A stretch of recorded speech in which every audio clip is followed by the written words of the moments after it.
I've just always been the one to look at a situation and be like, rarely will I ever say no to it, because I'd rather, even if it's like, hey, we can't pay your full rate, but it's like, you never know where that job can lead. And like, there's been, like I said, all those videos early on were all done for free, and look where it took me. You know what I mean?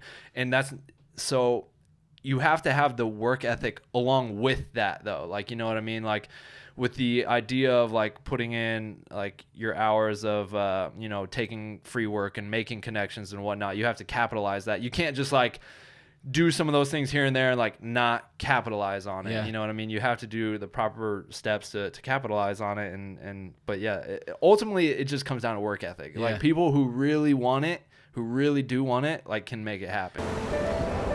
Purpose in the Youth. Purpose in the Youth podcast. Welcome back to the Purpose in the Youth podcast.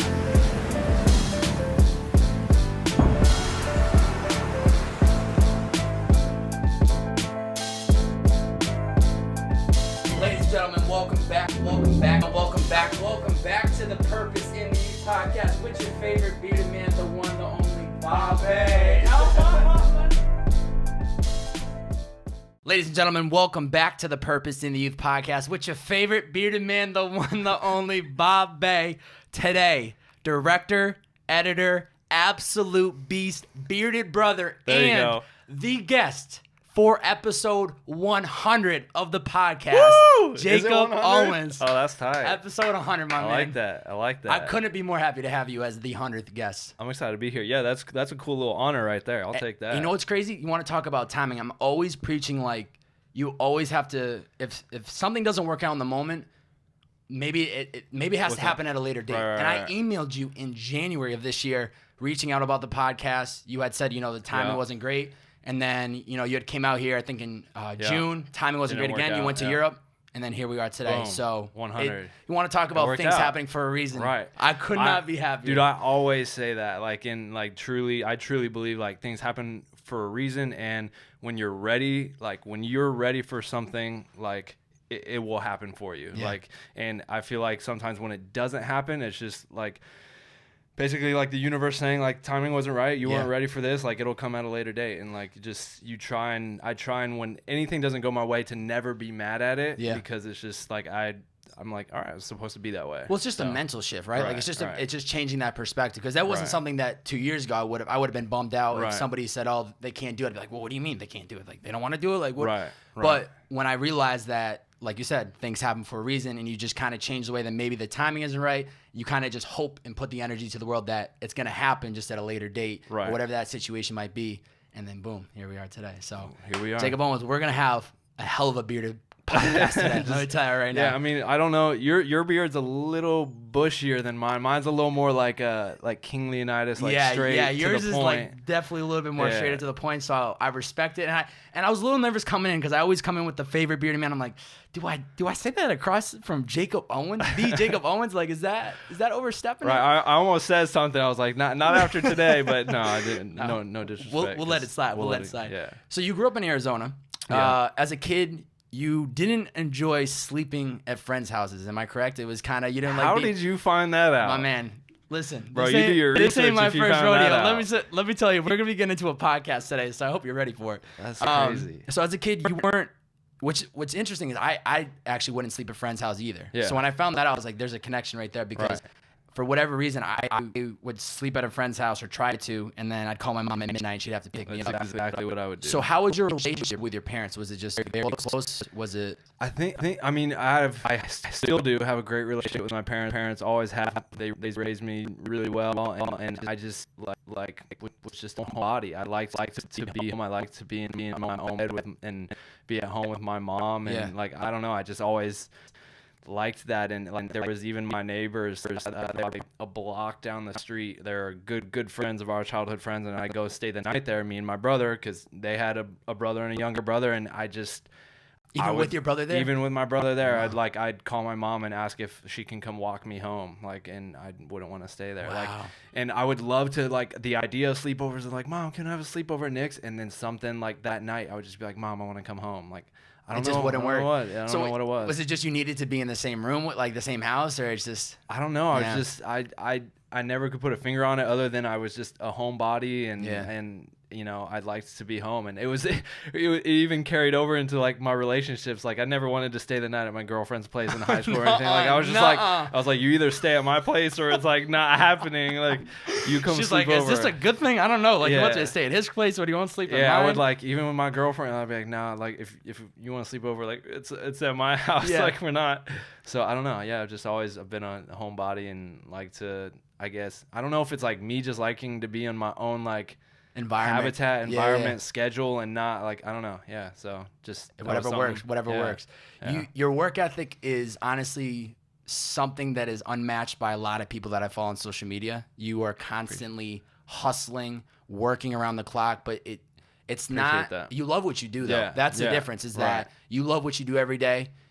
Is there something that stems back to your childhood of having to learn that work ethic? Man, I mean, just even from when I was a little kid, I literally, if you ask my mom, and I have like all the stuff to like show for it, I was just always creating something, doing something. And she was like, you were just always like the most creative little kid. Like, and if you go through, I have boxes in my closet of magazines I developed. Like I started my own magazine for the neighborhood, and it was just like in the neighborhood, like there was like, I don't know, like 6 kids in the neighborhood, but it was for myself, but it wasn't for the neighborhood, but it like included the kids in the neighborhood. Like feature athlete of the week would be my neighbor, like, because we'd play wiffle ball. Like, so I did that. I designed my own golf course. I have pages of drawn out golf course. I have a shoe collection that I designed of like 30 drawings of shoes. I created 2 card games and got them laminated, drew hundreds of different aliens and created like a Men in Black FBI kind of alien game. I made a SpongeBob card, and it's like it's good. Down to the like it's good. Like you were to look at this and be like, dang, a kid did this? Like it's legit. I'm not trying to toot my own horn. It's good. And I would always draw and paint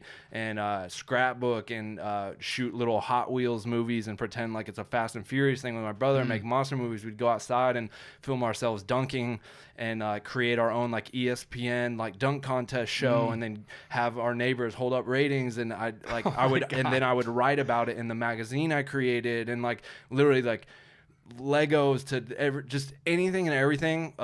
I made a Monopoly board game one time, but all geared around basketball, and it was like basketball players, and you would land on the basketball players and buy the basketball players. And like it was just literally, the list still goes on and on. Like I can't even name them all. So where does the creative come from? Was it your mother? Was it your father? Did you just naturally gravitate towards it? My mom was an artist, or she's not like an artist where she like paints for a living or anything, but she was just always had the talent, always painting and doing stuff like that. And her mom was an actual artist. And then my mom's mom was also a painter, and like, so I think it just, she always, as we were kids, like pushed creativity onto us as well. And I think, but I had that creative like draw. You were interested into doing. I think I got the talent from her, but I also was just like, she always like made it available to like create, like, and whenever I wanted to do something, I was like, Mom, I want to make this magazine. Like, she gave me like the pens and markers and the computer access to like do it on Microsoft Word, and like,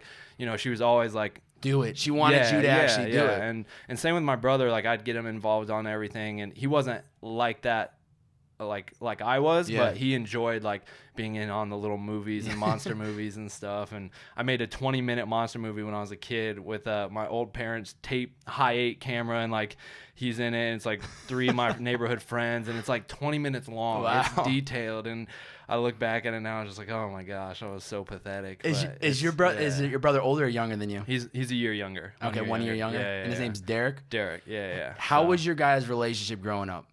And how much did it change when he had open heart surgery? Yeah, that's great. We've always been really, really close, and we shared a room all growing up. I don't think we ever had separate rooms until we moved in, like got to high school. Wow. So we're always super close. We shared rooms. Our bed had the same bedspread, like Phoenix Suns, like pillow, like everything. We did everything together. You guys grew up in Phoenix, or I forgot to ask what part? Tempe, okay. The Phoenix area. And it wasn't until I was a junior in high school, and then he was a sophomore, and we were going to finally be able to play on the basketball team together in high school. We had never played together, or we had played all growing up, but never like in high school, because, you know, there's the different freshman, JV, varsity, and just with me being a year older, he was always on the team below. But finally going into my senior year, he was supposed to be on varsity as a junior, and basically got like this call where he had to have open heart surgery. And from then on, it was kind of crazy because I actually missed the open heart surgery because I honestly don't even remember why, and it bugs me to this day that I can't remember why, because I was like, what if that would have been like, I would have never even seen my brother, like, because he had to have the surgery out here with one of like the top surgeons in the world, which was at Cedars-Sinai in California, in LA. And but yeah, after that, our relationship changed a little bit in the sense, like, I mean, I was just so protective of him. We'd go to play basketball and open, like, he finally recovered enough to where he could play basketball again, even though the doctor said he wouldn't ever play again. He ended up going on to win a state championship and whatnot, going to get a scholarship to a D2 school. But we'd go and like play basketball, and he was always a pretty good defender. He's pretty aggressive, and like, so, you know, people would get worked up in pickup games, like, bro, you better get your hands off me, bro. And I would just immediately come sprinting over and just like, what you say? Like, bro, you ain't touching him. I was like, you ain't touching him. Like, you're not getting up in his face, because you get in his face, you're getting in mine. Like, and so, like, just with everything, I've always been super, you know, always looking out for him, you know, more so. And I feel like our relationship's been stronger because when he was going to school in Hawaii, I literally, almost every chance I get, I'm like trying to go out to Hawaii and hang out with him, and I've been out there probably like 10 different times now with him, you know, like going to visit him and just go explore together. And whatnot, I just can only imagine how much that's going to change the relationship you have with him, because I have a younger sister, and it wasn't until I went to college. I mean, growing up, we didn't have any issues, or we just had the typical stereotype, like brother sister talk shit a little bit.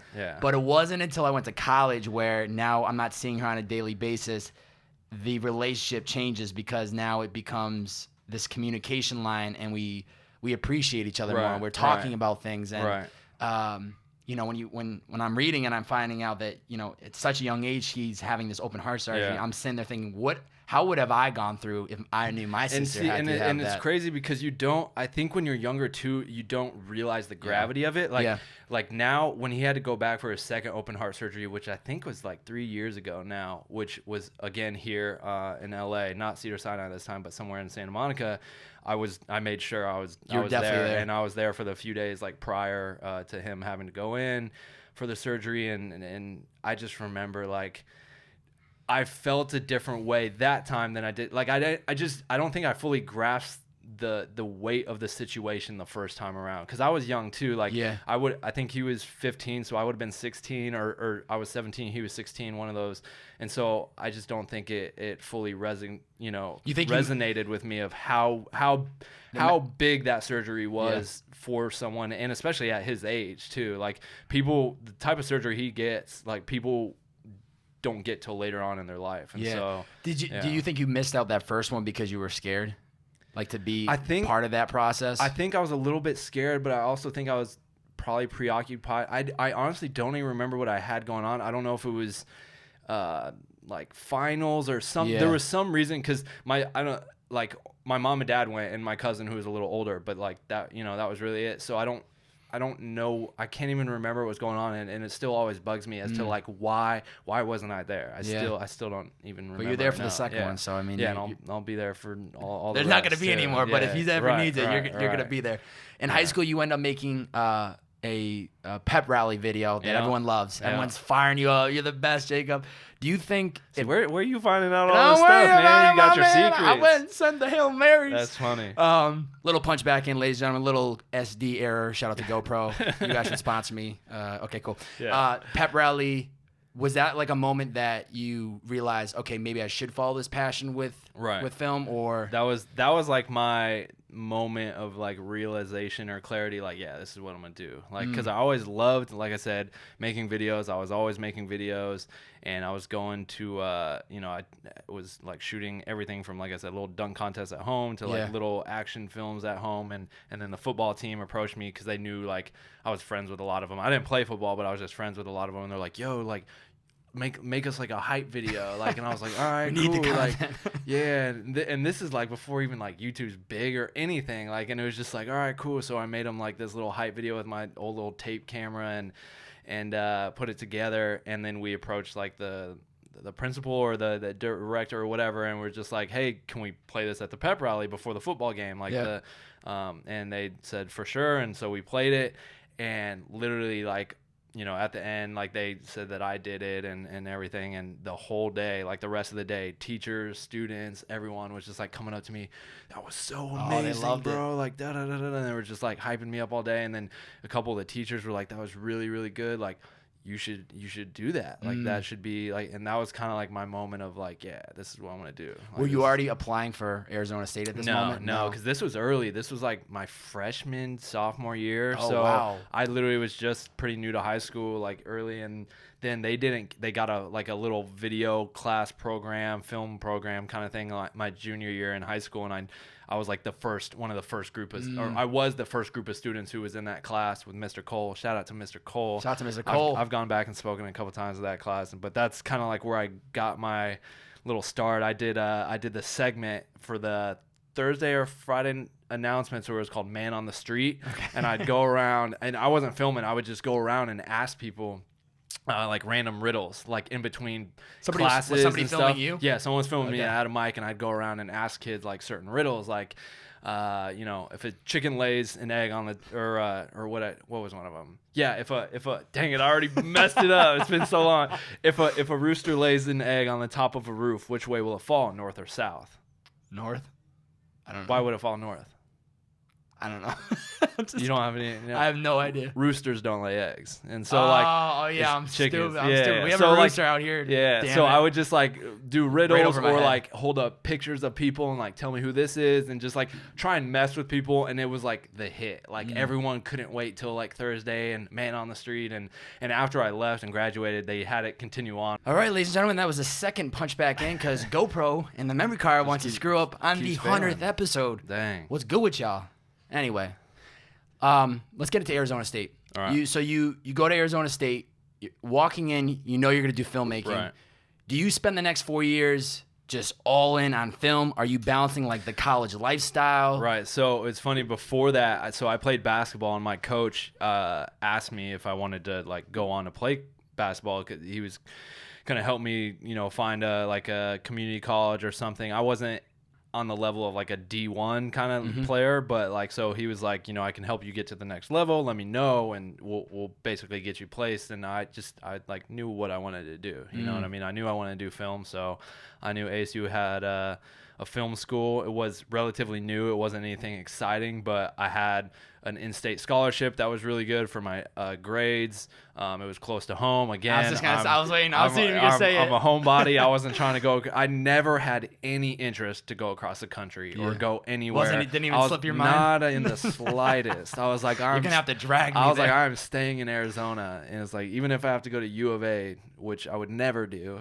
but I went to ASU, and yeah, I went to the film school there. But the first the first year, you have to take. You can't get in as a freshman to the film school. You have to take like general education just classes, the regular stuff. Yeah. And then your sophomore year is the year where you can apply to the film school. So it's not like automatically like, oh, I'm in business. I don't know if it's different for schools where you're most schools you have to do like a year or 2 years, and then it depends on the school you have to apply. But I know I had to like apply with like a short film, an essay, basically breaking down a film, and get like 3 letters from, you know, people that I guess had some, not a stature, but that were basically like could vouch for me as like, you know, a filmmaker or someone who would benefit from school, whatever. And I got in on my first try, and they only let in like a limited amount of people each time. And I knew a couple of people who had like, like when we were interviewing, going through the process, he's like, yeah, this is my second time, or this is my third time. So I got in my first time, and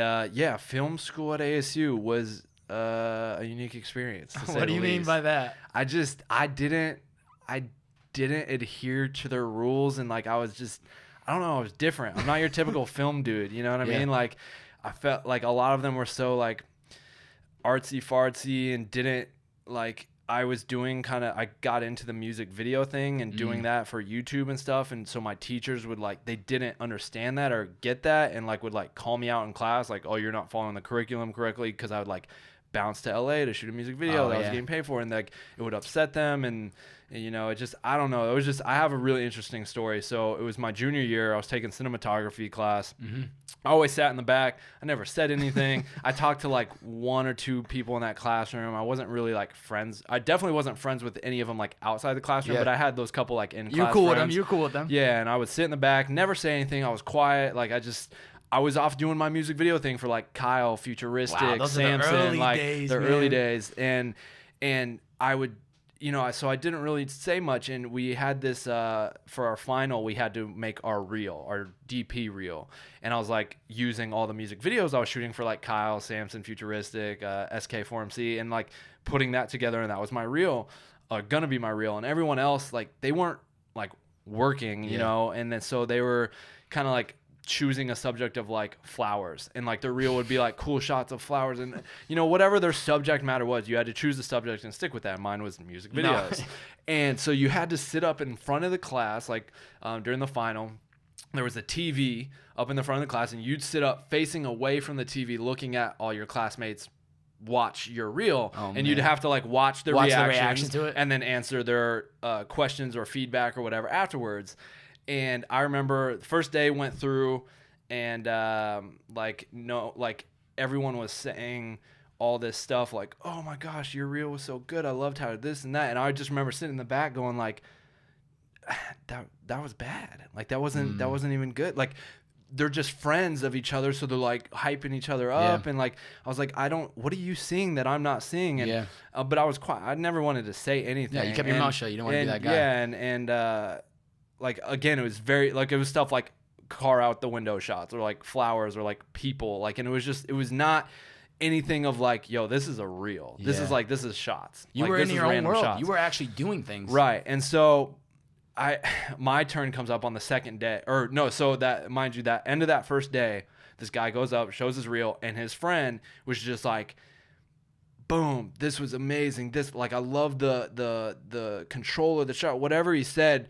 And it was just not at all like that. And I literally, without raising my hand, I just blurted out from the back. I said, are you watching the same thing I'm watching? Because that sucked. And like, I just got upset that like everyone and everyone in unison just turned their heads and looked back at me. And the teacher was just like, well, Jake, like, do you have something, like, put that in constructive criticism? And I remember I was just like, I think you guys are just like hyping each other up because you guys are friends. Like, I don't see how your feedback to that was matched. Like, I was like, I don't understand. And like, and I just didn't get it. And so it sounds like you were passionate very early on. You were taking it very seriously. So day 2 comes up, the final day, and mine was showing, and everyone was like, lots of feedback, this and that. And I get up there, I show mine, and it ends, and it literally is just like, that's dead quiet. No one's raising their hand to say anything. No one, just, it's quiet. And the teacher goes, okay, I'll start. And this is the first time that happened. And you're supposed to start off with the positives and like then go into the criticisms after that. Of course. And she just started with the negatives. She literally just said, well, it felt a little all over the place. You know, you'd have some like very colorful shots here, and then it'd go to a dark shot. And like, and I was just like, stunned. I was just sitting in my chair like, this isn't real. You're not seeing the same like, thing as me. Yeah, well, I think it was just a bias that like, I don't know, and maybe the fact that I was kind of rude. I mean, I'll say that I was, and so she just felt like she was gonna also put me down. You know what I mean? And so, but then no one else said anything. One other person raised his hand, who was my your boy, and he was like, yeah, that was solid, this, that, but it wasn't like any one person said something outside of the teacher, and my turn was over. I went, sat back down, and after that class, we go out of the class. I'm waiting for my mom to come pick me up, and 3 kids come up to me after class, and we were just like, yo, so like, your reel was amazing. And they were just like, do you like get paid to do this? Like, is that what you like, you shoot music videos for your job? And this, and I was just like, where were you guys 30 minutes ago? Yeah. And so just, I had experiences like that all throughout my film school with my directing professor. He called me into his office hours one day and told me he could fail me because I wasn't following his course well enough, because I was out shooting music videos in LA. And for my final, I was just going to turn in 3 music videos instead of do a short film. Yeah. And I was like, all these kids are spending hundreds and thousands of their own dollars to make a short film that's going to take them nowhere. I'm getting paid to shoot these music videos, and they're good, like for what they are. Like, I know I can be much better. And he was just like, honestly, they suck. And he was like, I could send them to 5 directors right now, I know, and they would all say it sucks. I promise you that's what he said. And I said, I remember sitting there saying, go ahead, because they don't suck. Because otherwise I wouldn't be getting all these views on YouTube. Yeah. And he was like, what do you mean? Like, and I was like, I have like a couple 100,000 views. Like, and he was just like, huh? And then he like changed right back into his like, yeah, like I could fail you and this and that. That's not right, man. Yeah, it was crazy. So my whole film school experience was just kind of like that. And I was always bouncing, trying to shoot music videos and make it like as a music video director, and with KYLE and Futuristic and Samson and SK, and then DY, and ultimately graduated. I didn't get failed. They didn't fail me or whatever. And he ended up got the diploma.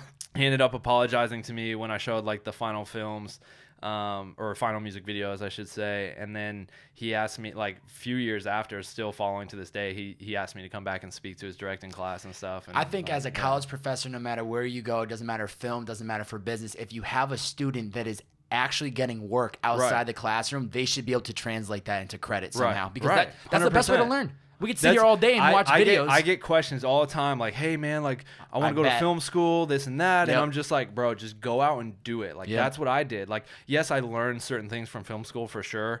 But, like, I got all my experience just from going out and doing it and learning and shooting. And YouTube tutorials and stuff wasn't even really that much of a thing when I was in college necessarily. Like, you could watch little things. Like, there was, like, Film Riot and some things. But it's like, I just kind of learned from just buying a camera, going out and shooting and learning and practicing editing, coloring. I would sit in my apartment in college and I'd wake up and be like, what could I do today? And I remember I'd set my camera up on a tripod, aimed it at my bed, and I literally would just like shake and like move in different ways and then move the camera. And I wanted to edit the best I could to like a weird nightmare-y dream sequence. And so I would like then take that footage and practice editing. All right, how can I make this seem like a crazy trippy nightmare that I'm having? And then like, boom, I wake up. I would do stuff like that all the time. I'd go out into nature and be like, all right, I'm going to make the coolest little short little video for YouTube or whatever on flowers and trees and work on my coloring and how to color it. Like, and then I would sit there at my computer and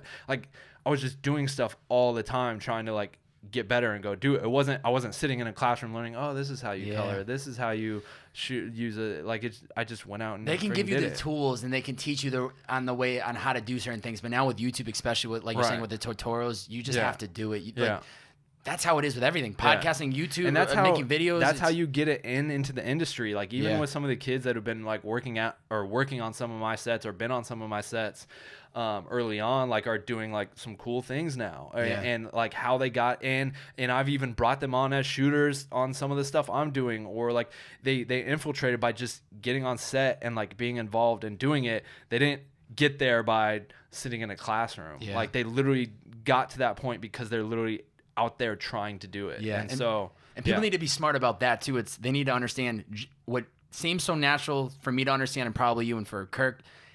You have to do stuff for free, like to get in the door. All like the first 15 KYLE videos, all of Futuristics videos, Samson's videos, all free. Didn't get a dime. And that's what built my YouTube channel. That's what built my reputation. That's what got people to buy the products I was then selling, because, yo, this guy makes dope videos. Like, I want to know how to make dope videos too. Like, it'll translate somehow. And I never went into it with the intention of like, oh, I'm going to do this to make money. It was just, I freaking loved making videos, and I wanted to make music videos. And I remember early inspiration was the Mac Miller videos on YouTube that was shot by Rex Arrow. And oh my God. And so like, that was like, I'm going to go find artists to shoot with, and I'm going to break into the music video scene. Because that's probably right around the same time, like 2012, 2013. Yeah. And so I'd found, Futuristic I went to high school with, and so that was an easy one. But then went and found KYLE and found Samson, and then others started reaching out to me, like SK4MC and David. I reached out to DY at the time, my homie David Morris. And and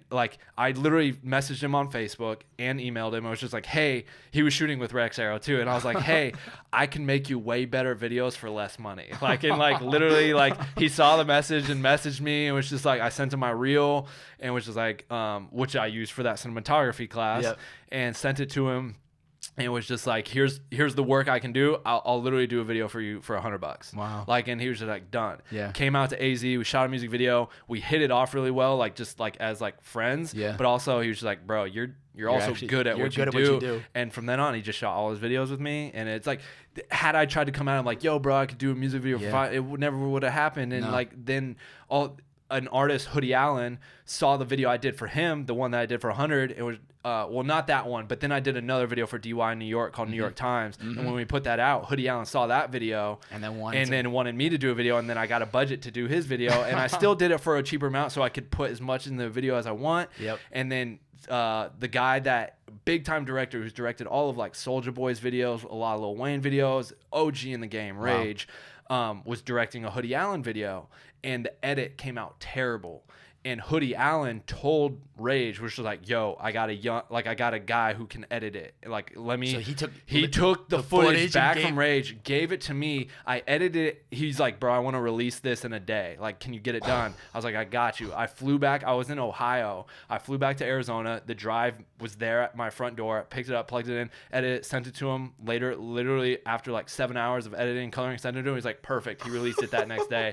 And then Rage saw that and was just like, "Bro, who edited this and like colored it?" And he was like, "The guy I told you about." And then he brought me on to shoot a video for like Hit Boy. I was on set of Black Eyed Peas. I shot a video for Hit the Quan with him, and like I actually turned down the I'm in love with the Coco video that he did, but that was because it was before it blew up. Like the song wasn't even out. So he wasn't even popular. I heard the song and I was like, this is trash. I'm not doing it. And then it blows up. He texts me. He's like, here's what you turned down, motherfucker. And like, and it just like, I was like, ah, damn. Like, I should have jumped on that opportunity. I should have jumped on that. But no, again, I wasn't mad. I thought it was funny. And then I made a parody and put it on YouTube with Futuristic, and it hit like 1 million views and people loved it. And I was like, and I could have shot the video.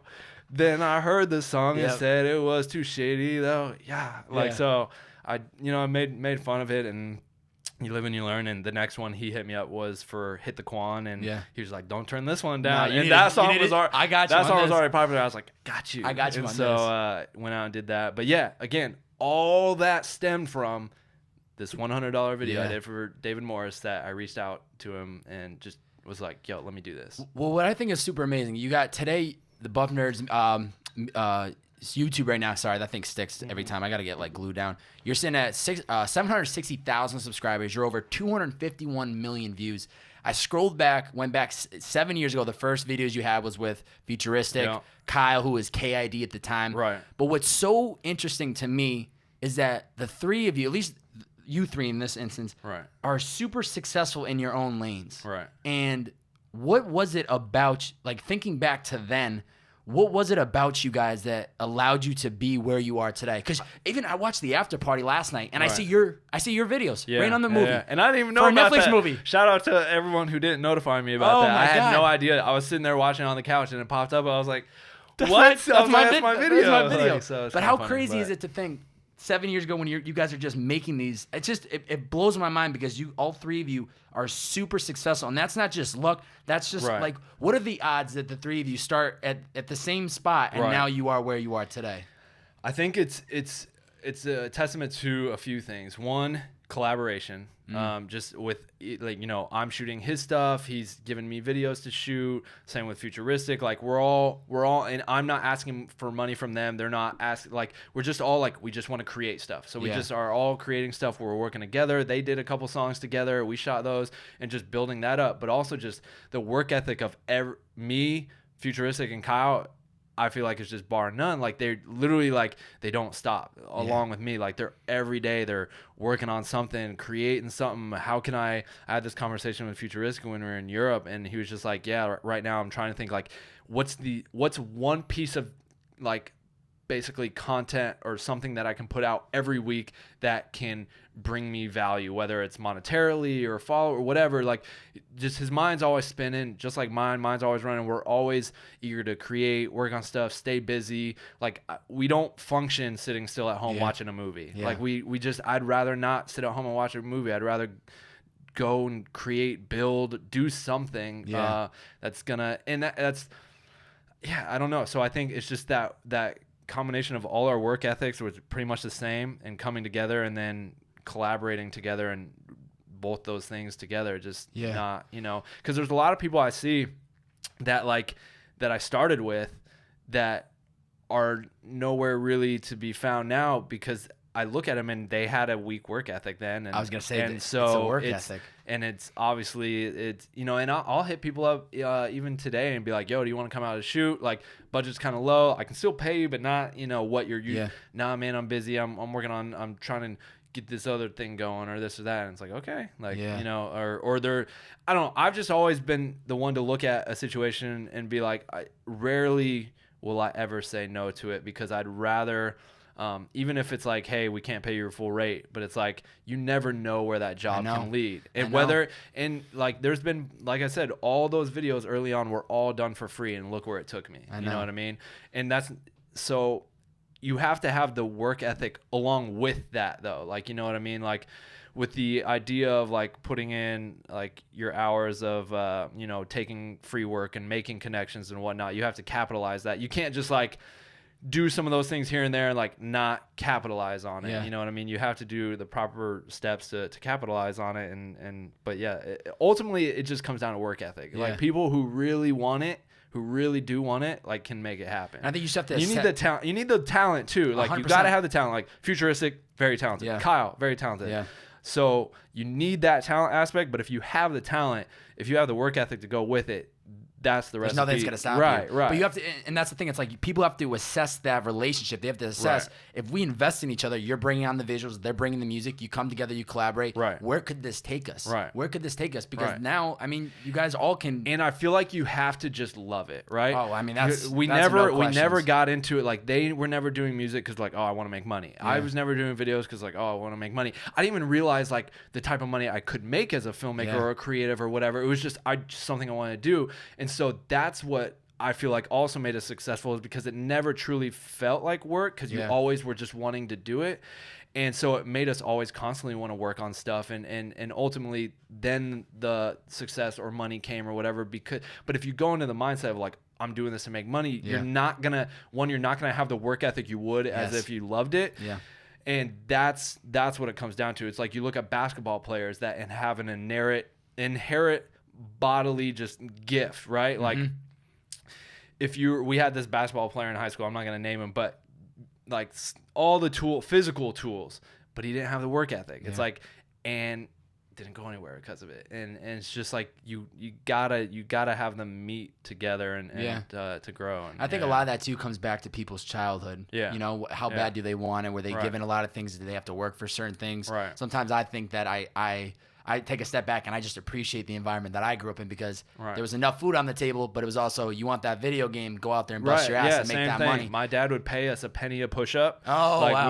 We didn't really get like I mean, we got allowance, but it was like $3 a week or something. And but how we made our money was doing like he would pay us to work out, basically. He'd be you get a penny a push-up, so we do like 300 push-ups, get $3. And so I think that's created, what you started putting on. So that created like a work ethic and that fitness side, but also like, we'd have to work to like go buy the cards we wanted at the card shop and stuff. It was never just handed to us. And for sure. It's like, but we didn't grow up like wealthy by any means. So it's like, I think it's that fine balance of like, like you said, like I think even, I don't really watch Gary Vee, but I think I remember seeing a clip that someone sent me on Instagram, and it said something about he feels worse for the privileged kid that's handed everything as opposed to the guy that has nothing, because that guy has nothing, has to hunt, and he's hungry, and he needs to eat, whereas the other one is just like, it's just placed in front of him. So I totally respect that and get that mentality for sure. I saw in an interview you had said once, not getting into my own head about the needs to be perfect, because even when you do that,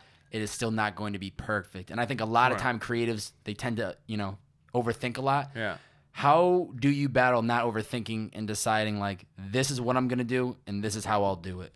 Because I know for a fact that, it's tough, right? I can't even imagine, especially when you're editing videos, I could either do this, I could do this transition. And I think that's what makes people slow when they're editing videos, because I have people hit me up I'll literally, I don't necessarily do it anymore, just because I have so many things on my plate, but I would get a video, we'd wrap around like 8 p.m., I'd go home, edit that thing till 3 a.m. It's sent, like, be done, like, upload it, and like send it to the producer or the artist, and you'd be like, bro, how? Like, and they were like, how do you get like stuff's done so fast? And I think one, it's because when I'm shooting, I'm shooting with a purpose. I'm knowing where everything's gonna go already, and like how I kind of see it playing out in my head. But two, making those decisive decisions and not like overthinking everything. Like, so many people are like I don't know what clip I should place where, and I think they like overthink things, and they scroll too much through clips, and they can't decide, and they kind of second guess themselves, and so then they put it off for a few hours, and they go do something else, then I'll do it tomorrow, and then the same thing, and it just kind of just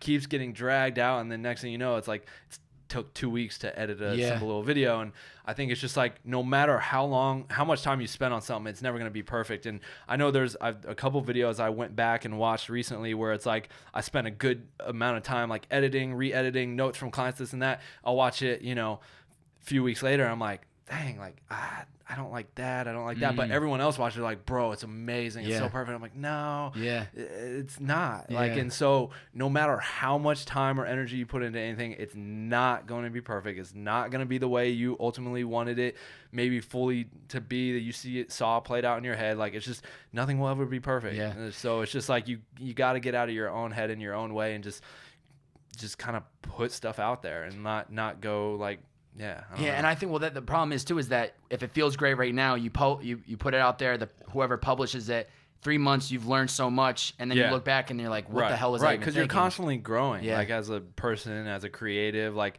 you're just constantly growing in life. So what you do even a week ago, you're like, dang, I could have done that way better. Like, and that was, speaking of creative, there was one piece of content you had made within probably the last 3 or 4 months. It was like the 60-second Instagram clip, and it was just about like being a creative and all these camera clips, and I don't remember what the piece was, but it constant creation. It was one of the best things that I had ever seen you put out, because it's true.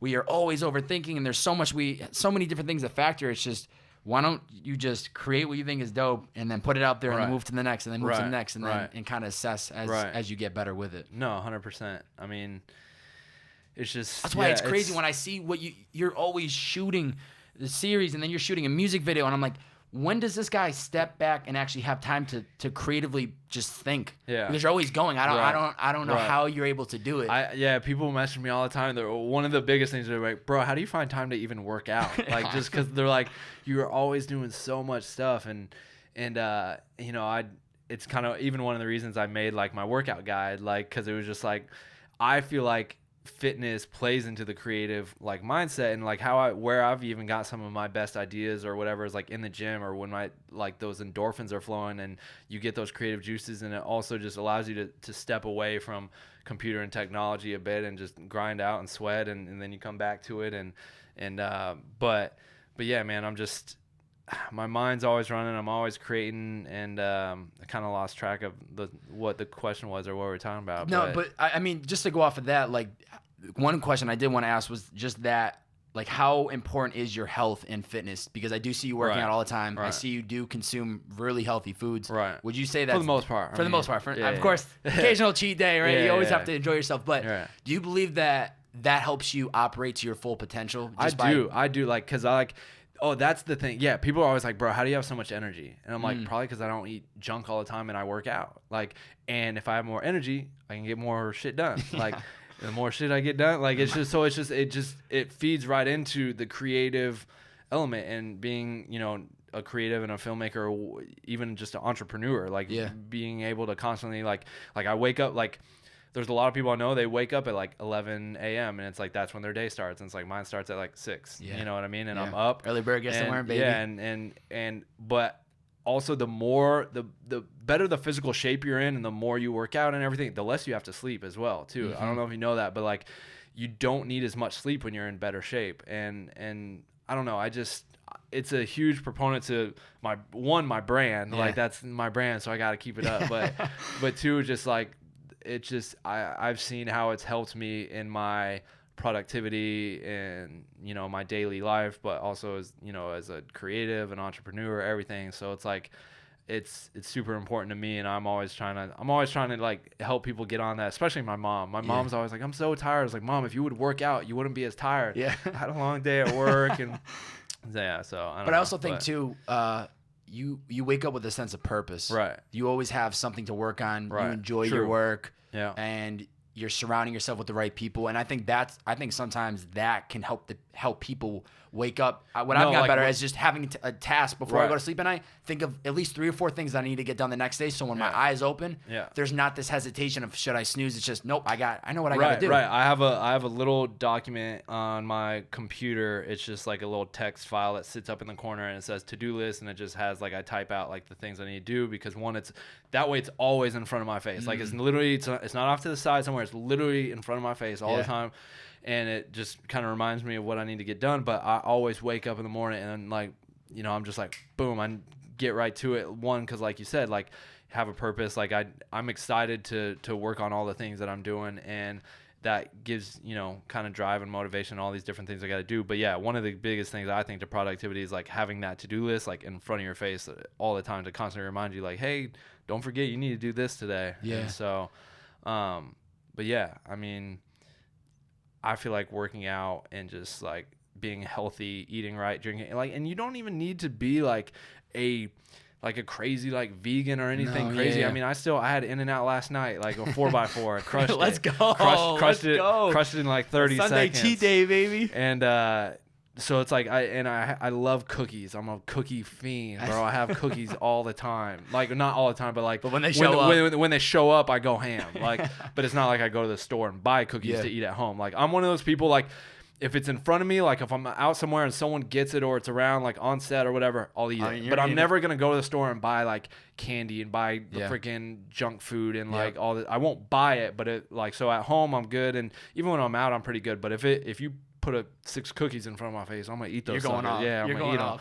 But so you can still enjoy life and eat those things, but you know everything. The majority of it has to be good. Yeah, everything in moderation. I have one blended like smoothie juice every day that I make from home. Like you can't get that Jamba Juice stuff where they put freaking sugars and ice cream and all that crap. If it tastes too good, there's probably a reason for it. Yeah, and so like I always like I don't do it for the taste. I throw handfuls of spinach and fruits and chia seeds and like mushroom powder and beet powder and like all this crap, and mainly water as like the juice, and then like a splash of OJ, but like because orange juice is like, and any juice is just full of sugars. Yeah, because it's and you get enough sugars from the fruit that you're putting there anyway. So I just blend it up and I literally just down it in like 2 seconds, and then on I gotta go on the next thing. On to the next thing. So I don't do it for the taste. I do it strictly just for health, and I feel like I call those my power smoothies, and I always have like one a day. Yeah. So. One thing I really respect about you is how good you are with your money, at least from the outside looking in. You know, you own 3 houses, 2 of them you Airbnb. Yeah. You are selling PDFs left and right for people at a very, very cheap price, which is amazing. Like hats off to you, because you could charge, instead of $5, you could charge probably $25 and still get it. Right. So hats off to you for keeping it affordable for people. You want to buy a house in Hawaii before you're 30. Yeah. How did you learn to discipline yourself and invest money properly? Where did this come from?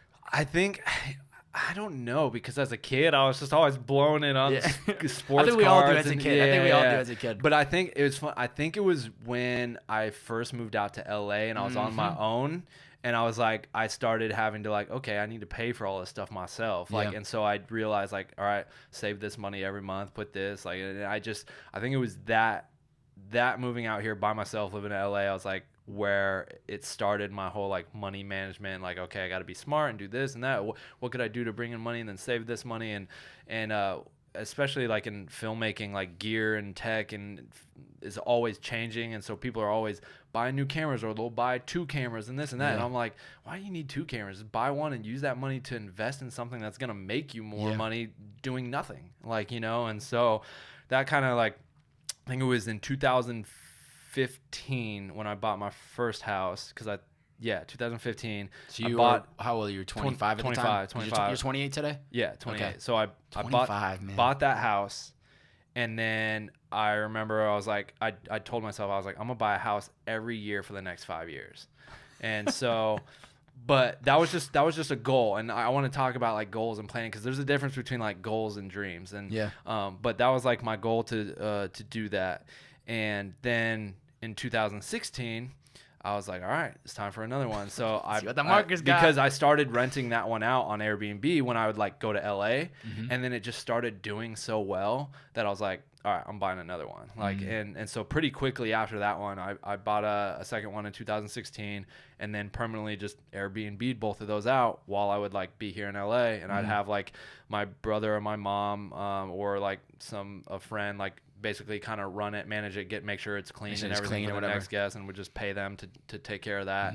And then, so then 2017, I was like, okay, need another one. Like, but this time I was like, I want one that I can like live in, because like when I was going back to AZ for, I was spending most of my time here, but I was slowly kind of transitioning where I was spending more and more time in Arizona. Yeah. And I was like, all right, I need like a place. And so, I bought the house that I live in now. I bought that house and, bought that one, rent out the other two permanently, live in that one in Arizona when I am there. And then I have a spot here with a bunch of homies that we rent out. And it's just like a creative household. Yeah. And then, but yeah, so that means you're up to buy this year, dude. I got you got a couple months, man. I was thinking either Hawaii, or I might save that. I don't know if I want to do that one right before, or if I just get it out of the way. I just want to get there. That's why. But the only problem I'm looking at that one is like, all right, I would have to like find some company to like either manage it for me, or I just leave it as is and use it as a vacation. I don't know. I don't know what I'm going to do yet. So yeah, I don't know what month is it? August? Yeah, you got a couple months. September. You got a couple months, man. But that's what happened the second time. Actually, no, it was the second time. So I bought the first one, and the second one I just squeaked in before the new year rolled around. And but yeah, no, we'll see. But that was definitely like a goal I had set out. And I remember at the beginning of this year, we had my girlfriend's family for New Year's. We all sat down, and they do this thing. They invited me over. They do this thing where they get a big piece of paper and they write out like, I think it's like 5 goals. But under those goals, they write out the steps of like, okay, how would you reach this goal? Because it's one thing to be like, oh, I want to become an NBA player, right? Okay, what are the steps? All right, what are the actual like tangible steps that you could take that would allow you to potentially get to that goal? And so it's like, all right, I need to train for 3 hours every single day. I need to, like, you have to lay out the steps and have a plan of action of how you're going to achieve that goal. And so that was like something I wrote out these goals, and I think, let's see if I can remember them. One of them was buy a new house, which I did. Yep. The second one was visit 5 new countries, which I did. The other one was reach 100,000 followers on Instagram. Getting close. Getting down the wire. The other one was hit $100,000 in sales on like my personal online products, which I did. Amazing. And then the other one was, what was the other one? Dang, I'm blanking. I don't know, but I think I hit that one too. I think the only one. Oh no, it was hit 1 million subscribers on YouTube, which that one take a little bit of time. Yeah, and it's tough to do that now. I mean, you upload consistently, and I think that'd be the formula, right? Right. So that would be your plan of action to achieve that goal. Like, okay, if your goal is to hit 1 million subscribers on YouTube, how are you going to get there? Okay, weekly upload. I can't miss a week. I need to upload at least once a week. Okay, what's the content that I'm creating that's going to allow me to gain subscribers? Really break it down. Break down your plan of action of, okay, this is how I could potentially reach this goal. Rather than, because it's one thing to say, I want to lose 20 pounds. Yeah. Or how are you going to do that? Like, okay, that's a goal. Like, give me your plan of action of how you're going to reach that. Yeah. And so I feel like a lot of people, they just make these goals, but don't have a plan of action of how to attack it. Like, I was just talking to my friend Will the other day. He's like, bro, you're 100% right. He's like, I had a goal that I wanted to make $100,000 for the first time in a year for my life, like in a year span. And he's like, I had no plan, and I never made any plan. And he's like, I'm so far off. And he's just like, I didn't create a plan or a guideline for myself of how I was going to reach that goal. I said it was a goal, but I did nothing about it. So I think that's crucial, is like coming up with the steps to, how you're going to reach that goal you want to reach. Like, that's people got to be realistic with themselves and what's actually achievable. Because I do believe in, sometimes you got to aim so high that it feels almost impossible to reach because it just keeps you working. But you still have to have some goals that are going to be attainable, because that's what fuels you to keep going. Because these little milestones, I imagine buying that first house or having $100,000 in sales on your merch, like, you see it happen. You're like, okay, well, if I can set my mind and do this, I could go bigger. I could buy that house in Hawaii. But And I remember early on when I was moving to LA, was that tough too for you? I didn't very, really get into because it. I called my mom after they helped me move out. And like a week into it, I called my mom. I cried. I called my mom. I remember sitting on my loft, like up in the loft area on the couch by myself. Yeah. Because that was the other thing. I've never lived more than 5 minutes from home. My parents lived like 5 minutes from ASU. Where you live, the house you live in now too is still 5 minutes. Yeah. So it's like literally, I am 6 houses down from my parents. I bought a house in their neighborhood. No way. But so when I moved to LA, like it was like completely just shock to me. Like I was in shock, and I remember I called her crying, and I was like, Mom, I think this was a mistake. And she was like, just tough it out, blah blah blah. And because I was very much like a homebody, like I didn't like to be away from home, and I just felt like so far away from home, even though I'm really not that far. I was like 6-hour drive, and it was rough, but just trucked through it, and it all worked out. But I forget what I was gonna say. I was gonna say something before that, but it's about LA. Sorry, I kind of threw you off because then I asked you something about. I'm not really sure. Dang, it's all good. I got another question. Within LA, what do you think changed the most about you within? Because you lived out here how long for full time? It was like 3 years or so? Yeah. Probably because 2013. Oh, probably 4 years actually, to like 2017. Because this was the first year that I've been like 4 or 5 of the months have been in Arizona, and like it's been like sporadic days in LA. So what do you think? 4 years. Aside from obviously living out here, this is where the work happens, obviously, so it's great for you. But how do you think living out here has helped you grow as a person, or creatively?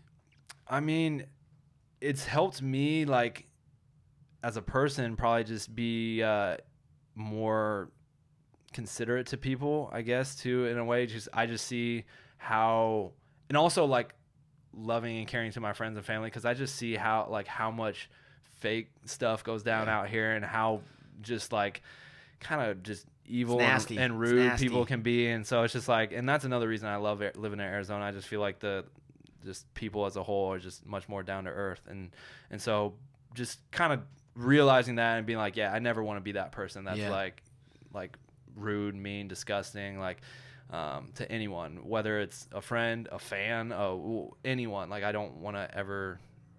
So just probably as a person, that's probably the biggest thing. It's a wake-up call being out here. It's just a cutthroat. I mean, very but cutthroat. Obviously once you have that network of people that you're good with, or the people that are going to work on your sets, you can kind of stay away from that stuff. But especially this is going to be a year marker for me in the next 2 weeks of being out here. And really? It was a refresher. I mean, thank God I moved out here with one of my best friends that I grew up with, so I had a shoulder to lean on. Tried moving out here by yourself. Like, I can't even imagine. Like even Futuristic, like he was really struggling with the idea of moving out here, and I was like, bro, like just move in with me. Like he's like, I don't know, like it was a scary thought, even for him to even move in with me, and so it I remember that just being like it was kind of like one of the worst years of my life, but also like one of the best years of my life, because it's like some amazing things happened, and it ultimately set the tone for what my career would be. But at the same time, it was like just something I'd never. You had to go through that to get to clearly set yourself up for these relationships. Right, and bro, I've been through some crazy situations with like, oh man, I was just telling this story last night. Like the situations, I feel like a lot of people coming up now, not just the video or filmmaking space or creative space, but any kind of industry or space, are a little soft and a little, their work at, they expect everything to just happen right away, overnight, and if they don't get instant results, it's like, all right, on to the next thing. What else could I do? Or I didn't see results. And it's like, how long I've been like kind of working and grinding. And some people, what happens pretty quick, but a lot of people just think it should happen instantly. And I've been in some sticky situations with like videos that I was doing when I was shooting everything by myself on my 5D, and I was flying out to St. Louis to shoot a video for Huey, and I'm in the hood, and there's freaking like, I get put in a situation where like someone rips open the door and like pulls a gun out of the glove box and like runs off, and was just like, don't want y'all riding dirty. And I'm just like, what am I doing? Like, wow. And I was, I don't know, maybe 20, 21 in college still, and just like, I went through a bunch of situations like that to ultimately try and get to where I was. But like, I've been through some ish, like, but like, I feel like a lot of people just think they should never have to like really struggle or do some stuff they don't want to do, or do jobs, I should say, that they don't want to do because I don't need to do that. I should automatically be like doing stuff of this level. Like, and it's like, man, I grinded on some crazy, the first time my homie that I live with now here in LA, Sam King, never met him before, didn't even know what he looked like, but I flew to Vegas to shoot 2 videos with him,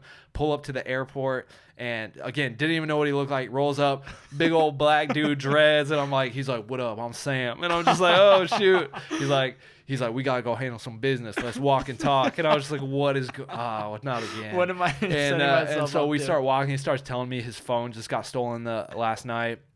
And he went home because he had to get in contact with me, and like all his like notes and stuff were on there from all like his lyrics and all his business and stuff, and even the ideas for the video. And he's like, I went on Craigslist last night, found my phone at 3 a.m. like down to the T, the description, the OtterBox, the gigabytes, didn't have the original casing or the box, like all this stuff. He's like, so we going to get my phone back, and I'm just like, oh my god. Again, I'm like 21 or something, 20 right, or maybe no, actually I was younger. I think it was 19 at this time. And so yeah, we literally go to do this meetup at Jack in the Box where he's meeting the guy, and he has his cousins go in to play the buyers, and we're sitting in the car like slouched with his manager, and he's like, I bet it's some Asian kids. Like I saw some Asian kids at the karaoke bar we were at last night. They were sitting by my table, and that's where he had left his phone on the table. And sure enough, like this Asian kid pulls up in a car and like pulls in. He's like, that's got to be him. And the car then like pulls out and like leaves. And he's like, he's spooked. Let's go. His manager we're now chasing this car down like Las Vegas, like some busy street. And we come to this major intersection, like very busy, broad daylight. And the kid's car's the front car in the intersection. And we're right behind him, and we're like parked. And he's just like sitting there, like doesn't know what to do, just hops out of the car, runs up, bam, bam, bam. Like slams on the one, rips the door open. You just see him like, bah, bah, like throw a few punches. I'm like sitting back there like, dude, you just got to meet. I just met this dude. I was like, what is? Oh gosh, mom, I wish I was home right now. Like click my heels and go home. You went through and some stuff. He like reaches over. I see him like reaching. He comes back, jumps in the car, and he just goes, woo! And he goes, got my phone. And I got his, and he literally stole his phone too. Stole it, and like and then he's like literally like, now let's go shoot some videos. And I was just like, oh wow, my gosh. That sounds like a movie. Just like, bro, didn't miss it. We've always talked about it. Like, bro, we need to recreate that scene somehow, and like film it and like have us narrating it or something, like, and do something funny with that, because it was like a movie. Like, it was wild. You know what's tough is that we see the end result, or we hear the stories. Right. Like we see who Jakob Owens is today, killing it, got houses, doing on these big sets, doing docuseries. You're doing it all, but we don't a lot of times get to hear the back end of all these like types of stories, and that's when you really just learn that the only thing, and it's so cliche, the only thing that separates somebody from getting to your level is just putting their head down and just working. Right. Like, jumping on every opportunity. Yeah. All those things. Had I not done that, one, I wouldn't have built those relationships, which ultimately Sam now produces a lot of my music videos and content, but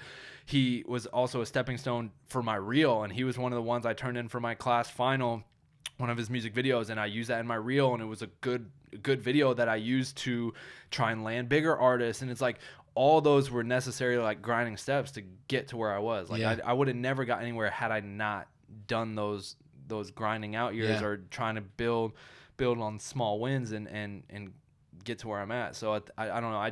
I'll get messages like, hey man, like on Instagram, been doing video for like a year and a half now, haven't really gotten anywhere. Like, I don't know what to do. Like, can you give me any input? And it's like, bro, like what? Like a year? Yeah. That's only 365 days. You gotta be kidding me. Like, it takes, you gotta have a stronger mind or work ethic than that, and know like it's gonna take a lot more time than 1 year to do anything to get. Like, I was just talking to my girlfriend about like flight attendants, and she kind of wants to become a flight attendant so we get free flights everywhere. Of course, yeah. Right? Yeah. And she was like, yeah, like the whole from application, interviews to the training to actually landing the job, she's like, it's like a year process almost. And so my roommate just became a flight attendant. Oh, really? He was working baggage for Southwest here in Burbank. Okay. And I think he was like showing interest, and it took almost 9 months. And he's already in the system. He's already working for Southwest, but that's what same thing. That's what I'm saying. Like, a year, and you're talking like to even like land a certain job like that, it takes almost that time. You know what I mean? So it's just, I feel like more so because of the era of like Instagram and social media, like, because Instagram when I was in college was like you just shared personal photos. It wasn't the business it is now. Like Instagram is literally a business now, and like so it was like you just shared your personal photos and it wasn't even a thing. And so, but I think the more it's become so like, look what I'm doing with my life and like business and like all this stuff, like when these good positive things happen to people were like, oh, that should happen to me too. Like, and so then when it doesn't instantly happen, they're like, like I need to find something. Like they're just, I don't know, it's that instant gratification that it's built in a lot of people, and I think it's made a lot of people's work ethic or mindset, I should say, more so just like, weak, I guess. You gotta be willing to put in those hours and see that people didn't just wake up and be Jakob Owens. They actually had to. They actually and had even to put their with head down Futuristic, it's like, and a lot of these artists, even Macklemore talked about it one time in an interview where he's like, I didn't make it overnight. Like, because people were like, oh, overnight success. And he's like, bro, I've been doing this for 10-15 years. Like, you know, and then the one song popped. You know what I mean? So it's just like, even with Kyle, it's like, it wasn't an like, you could say it was an overnight success in the sense of like, he went from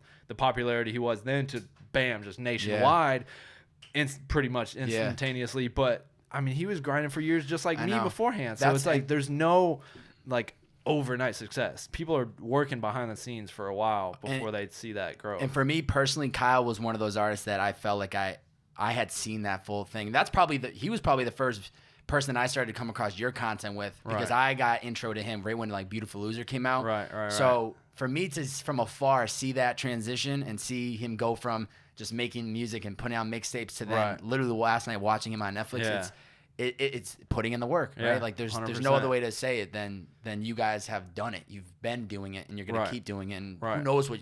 I'm sure one day you'll have a movie that'll be out there on Netflix, and it's just those baby step processes. That'll happen one day. I know. We'll say it right now. I got two fan questions. One's from Alan. He wanted to ask, what's been the biggest struggle you faced in the freelance world? Biggest struggle I'd face probably the downtime, like, because with me it's like, again, I'm such like always got to be doing something, that early on when I had a lot of downtime, like that would like bug me. But I did a good job of like battling that with like, okay, what could I do that would, you know, keep me busy. And so like then that's when I started like working on like behind the scenes YouTube videos and doing the tutorial stuff and writing my own guide and manual, like taking that downtime and turning it into something positive.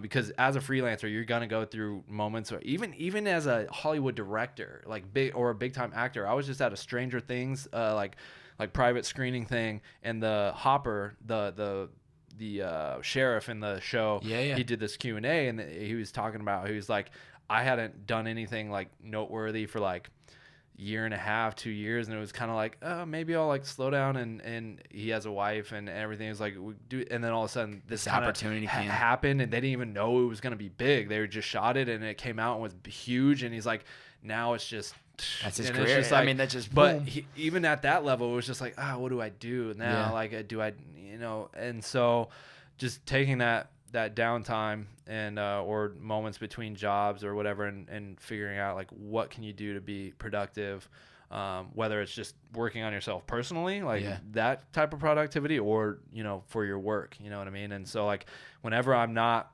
shooting a TV show or directing a music video or whatever, or I'm always like working on something else, whether it's something for like, you know, Tropic Color or any of these other little YouTube behind the scenes, or like guides or manuals that I can put out, or helpful information. Like, I'm always just like, I always have something to do, or I'm always thinking, all right, what could I do next? And then when I do think of that, then I start working on that. And then next thing you know, TV job pops up for, you know, a couple months. And while I'm doing that, I'm also still doing it. So it's like, trying to think of something to do between that downtime, and then you won't ever feel like you have downtime. And then you get a pick when you want your downtime. You'll be like, all right, man, I'm going to freaking Bali for 2 weeks. I ain't doing shit.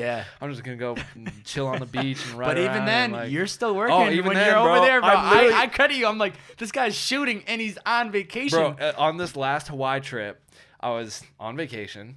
I was shooting a music video. I was shooting content for aerial stock.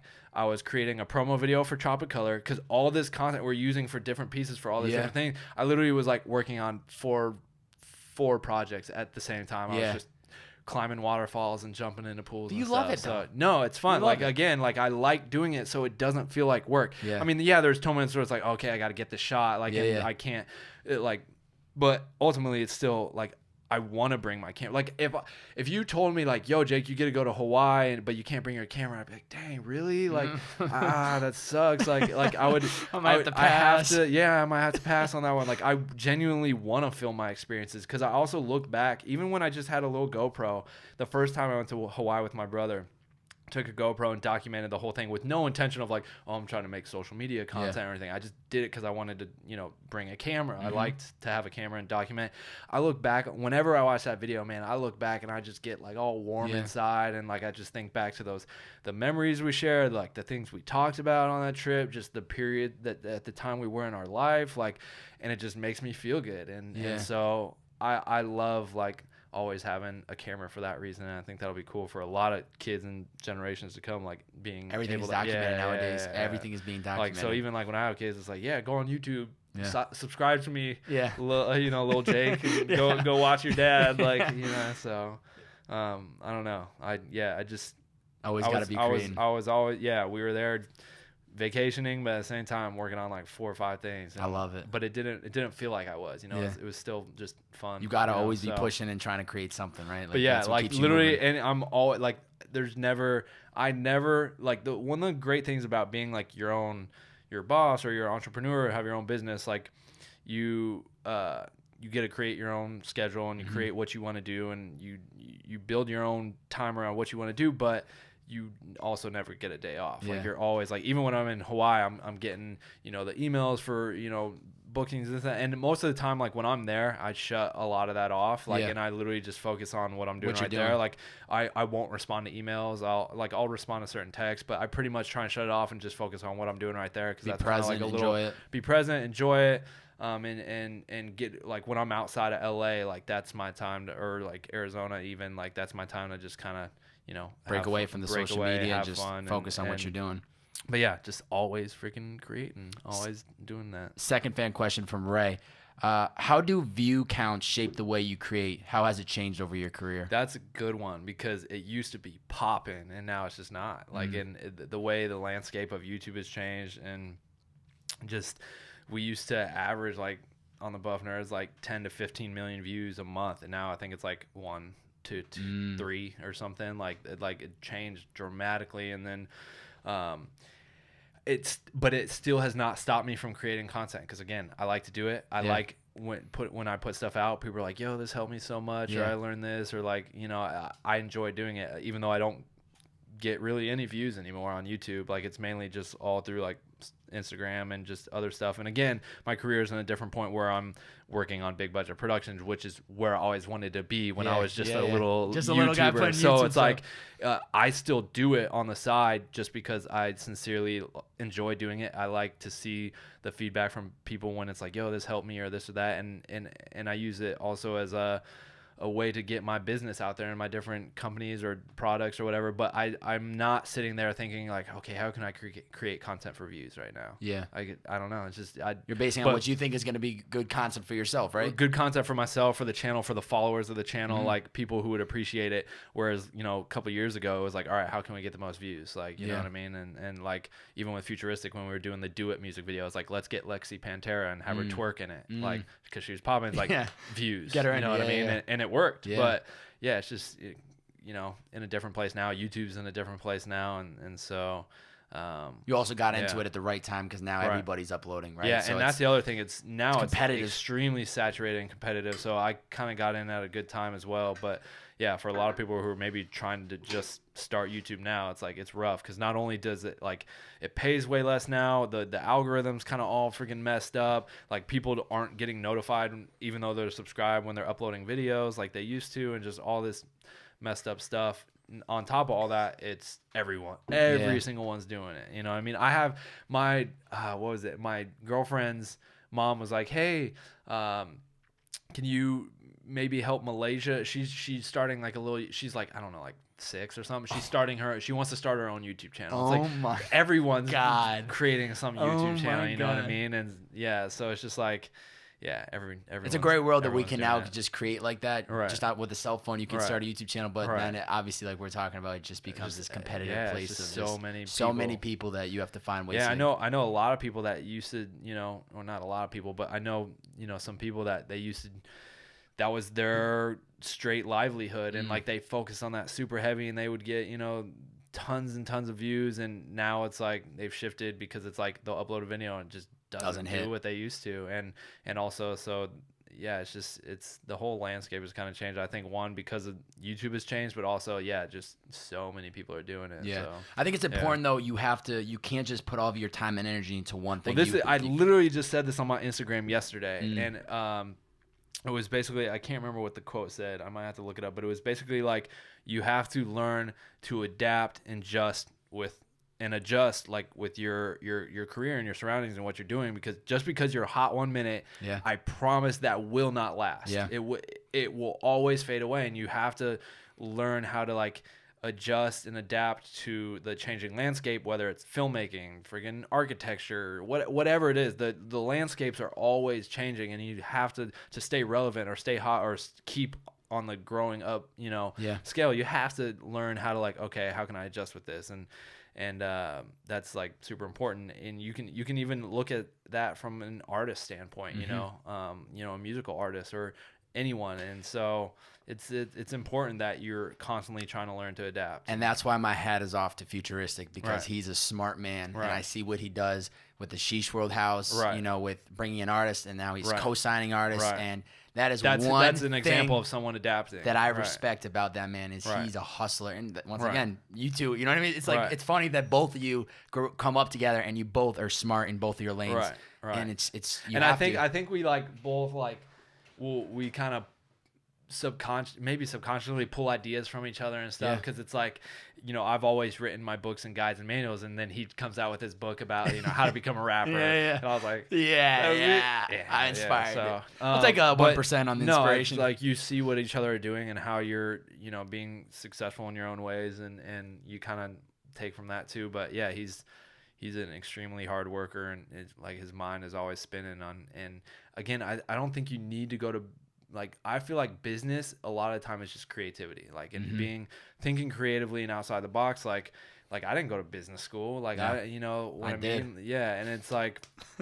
like I know this one other guy who went to business school too. And I just feel like a lot of business is just being smart, but also like creative in how you approach things. And like I had a couple of my friends were like, bro, you're such a smart business dude. I'm like, dude, I don't look at it as like that. It's just creative marketing and like, just like, I don't know, but just thinking outside the box a little bit on things, and not being so locked into like, this is the one way I'm going to do it. I'm going to make music videos, and that's the only thing I'm going to do. I'm going to try all this stuff. And you have to diversify. And that's another reason I got into the houses and stuff, because I was like, okay, what if one day all this video stuff for whatever reason dries up, and like, no, I never get a call again for anything video related. Like, what's the backup? Okay, well, if have heavy investment in real estate, I'm good. Genius. Like, if I have this other company over here, I'm good. Like, you have to be able, I mean, to have a backup plan, or some, not even a backup plan, but like something to kind of fall back on that can hold you up. I mean, even my uncle, he was a director in Hollywood,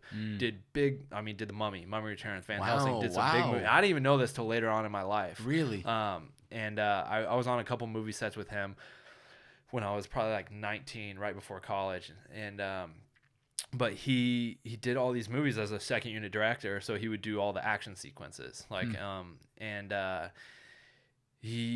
I think it was after the movie I went to G.I. Joe. It was one of the G.I. Joe movies, and then after that movie he didn't get a call for like 3 years, and then he was like, I need to do something. Started teaching at Azusa Pacific, and now it's been 10 years later and still hasn't done a movie. Now he's a teacher at Azusa Pacific. But it's like, that was someone who that arguably the top level of the game. You're directing Hollywood films, and it went it stopped. You know what I mean? It kind of fizzled out, and so, but there was no other like, I had this kind of investment or thing. It was just like, all right, now I'll teach. So And no talk to him. He's a great dude and great director, and he deserves deserves work for sure. Like, but some things you can't control, right? But you can control setting yourself up for that. I say all that to say, like, that's an example of someone who was at the top, and it can happen to that person, and it will happen to anyone at the top. So you have to be smart about your money. You have to be smart about just your career, your investments, other things you're doing. Don't put all your eggs into one basket, because at some point it could stop. Like, it's just, yeah, I don't know. So that's one thing I also, like, kind of realized. I don't know how far, probably when I bought my first, I don't know when I, like, kind of realized that and started like, okay, I'm gonna be smart about this. Instead of, like, I have friends that buy, like, 3 cameras, like, we'll have 2 Reds and area lights and all this. I'm like, buy a house. Yeah. Why are you spending money? That's what, $30,000 camera? No, more. Like, if you're buying an area, that's like $70,000. So you're spending $70,000 on an object that's gonna depreciate. You know what I mean? And yeah, you could probably make money using it or renting it out or whatever. But in the short, like, even for example, with my first house, in the short span that I've owned it, I think it's been 3 years now. The value in that neighborhood and alone, like, they're all kind of like the same. They're not the same model, but they're all relatively, a lot of them are similar floor plans and stuff. And my mom, she's a realtor, so that helps. Definitely helps. But she looked into it, like, what the houses in that area are going for now, what one recently just sold for that has my same floor plan and stuff. And it's going for they're going for $40,000 more than what I bought it for. It's like, I've made $40,000 on top of what you're making on the mortgage. On top of what I'm making on the mortgage, doing nothing. Yeah. You know what I mean? Just letting it sit. And you're out here buying 3-4 cameras. Like, it's just, I don't know. So it's like, I could buy a bunch of cameras and gear and all this stuff, but it's like, to me, that's not smart. Like, I just see the value in all the other things, and investing in other people or my own companies or my own stuff, or, you know, how the housing market, or I wanted to, with Futuristic, I don't know if we'll still do it, but we wanted to start this restaurant, not so much a restaurant, I shouldn't say restaurant, but it's kind of like a Chipotle type size store, where it's like you go in and you get it's not like I don't know if you would call Chipotle a restaurant, but like a fast food, but not right, casual fast food place kind of thing. For this idea I had, and we were talking about it in Europe, and it's like, that's an idea we've been having. It's like, all right, let's put some money into this, and the wheels are always turning for stuff outside of film as well. And that's the key, is once you can get some financial money to back it, that's when you can start having fun with these things. But you need to, people, including myself, when I can gather the funds and finally make that first investment, then make the second, then I feel like it gets a little bit easier because you have some money to work with. But if you're not setting yourself up for that to happen, it's never going to happen. You know, maybe in 10 years from now, you own a whole apartment plaza. You know what I'm saying? I was joking with my mom the other day. I was like, Mom, I'm going to be a real estate mogul. Yeah, I believe it. Like, I believe it's not something I want or would like, I want to do that. But it's like, I was like, I might end up being that, you know, I don't know. So, because she hit me out the other day. She's like, hey, I might have another investment opportunity for you. And I was like, all right, what is it? Shoot. So you never know. But again, and it was, you know, I never initially got into it because I was like, oh, I want to make money doing it. I bought the first house because I wanted a house. I just threw it up on Airbnb because I was leaving town, and it happened, and started renting it. I was like, oh, this is cool, like, and paying my mortgage for me or whatever. And then I was like, oh, I'll buy another one, do the same thing. But it was never like, yo, I'm about to go ham and just like make hella bread doing this, or that was my intention. It was just like, kind of like, one would feed the other, and it was by happy accident. Then one would feed that one, the one feeds, and so. And again, like, I'm not sitting here going, yeah, okay, I'm going to be a real estate mogul. I'm plotting it out. Like, this is how I'm going to make money. It just kind of slowly is happening because, you know, you're seeing the results from one house, and buy the second, buy the third. Yeah. So, I don't know. What scares you the most? Not reaching to the full potential I think I could, like, reach. Like it's always been my dream to, like, for example, direct a feature film that, like, when families one day go to watch them, I went to high school with that kid, like that's Jakob Owens, like, to be on the silver screen, and like I know I'm absolutely capable of that, but, like, my biggest fear is, like, never getting there, like, because that's always been my dream since I was a little kid, and, like, if I can't achieve that, that'd be, like, the biggest, probably, like, the thing that scares me most, probably not getting to, like, do ultimately what I have dreamed of doing since I was a little kid. Well, you were talking about goals earlier, so that's a goal. What do you think what are the steps do you think you need to take to get there? What's holding you from making this happen? I mean, I think it's slowly but surely happening. Like there's little signs here and there. It's like, all right, I'm headed in the right direction. Yeah. But I'm never like, I'm not going to try and like force the issue where it's like, all right, I'm dropping everything and I'm going to try and go like intern at a studio or make this connection with this dude, and just like, I'm just doing what I do, doing what I love. And I keep seeing little signs of like people like on the set the other day, someone was brought up, they're like, Jake, you like horror films? Like, and because someone was talking about it, like a friend of mine to her, and I was like, yeah. She's like, dude, I have a guy that like loves horror films and is like looking for scripts. Do you have one? I was like, I actually have a really good, like little things like that. And she's like, send it over. And it's like, so it's like little things like that. Like I'm not gonna actively go out and like crazy pursue it like to the point where I drop everything and like try and make that but I'm doing the necessary things that like are setting you up for that are setting, and I see it like happening and working. But yeah, my goal is always, or one of the things I've always said is like, I don't have like a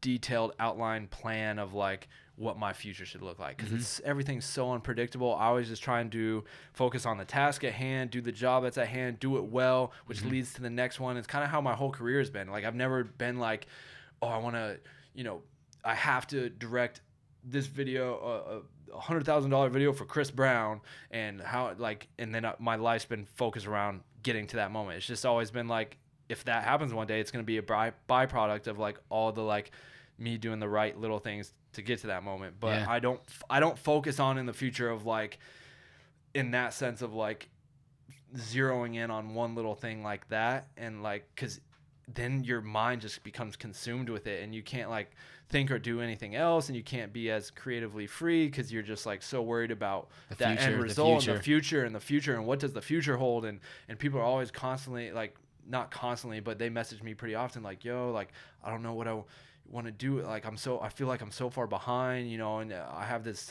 grand vision for my life. And I'm like, stop that right there. Like, great to set goals and know where you want to be, but like you need to stop focusing and zeroing in on that. And what can you do right now in today to take one step further to ultimately maybe reach that goal? Like, what's the one thing? Like, go get on a film set. Like, message someone that you admire, via Instagram, and don't stop until you end up on a film set. Yeah. That's step one. Then you meet someone who's going to bring you on another one, like, and you just keep building. So it's like, try not to worry. Like, I always try not to like think about the future, because it can be scary thinking like, damn, what am I going to be? Yeah. How am I in 10 years? Am I going to be doing that? Like, will I even get to that? Like, well, where? So it's just, I try and never really worry about it. And I feel like I do a pretty good job of just literally like day by day. And I've had people ask me like, what do you want to do in the future? I was like, well, direct movies. Like, how are you going to do it? How are you going to get there? And I'm like, I don't really worry about it. Like, I know I have the skill to do it. It's just when it comes, it'll come. And I'm just, in the meantime, I want to do the best at what I can do right now, what's in front of me. And I'm going to,